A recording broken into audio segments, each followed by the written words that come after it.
ইসরায়েলের ভূখণ্ডে একের পর এক ক্ষেপণাস্ত্র হামলা চালানোয় ইরানের বিরুদ্ধে কড়া হুঁশিয়ারি উচ্চারণ করেছেন ইসরায়েলি প্রধানমন্ত্রী বেনিয়ামিন নেতানিয়াহু। তাৎক্ষণিক প্রতিক্রিয়ায় নেতানিয়াহু বলেন, ইরান আজ রাতে বড় ভুল করে ফেলেছে, এজন্য দেশটিকে চড়া মূল্য দিতে হবে।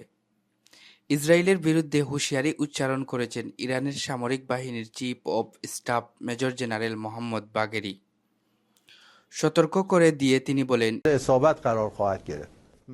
ইসরায়েলে যদি ক্ষেপণাস্ত্র হামলার প্রতিশোধ নিতে চায়, তাহলে ইসরায়েল জুড়ে সব স্থাপনায় হামলা চালানো হবে।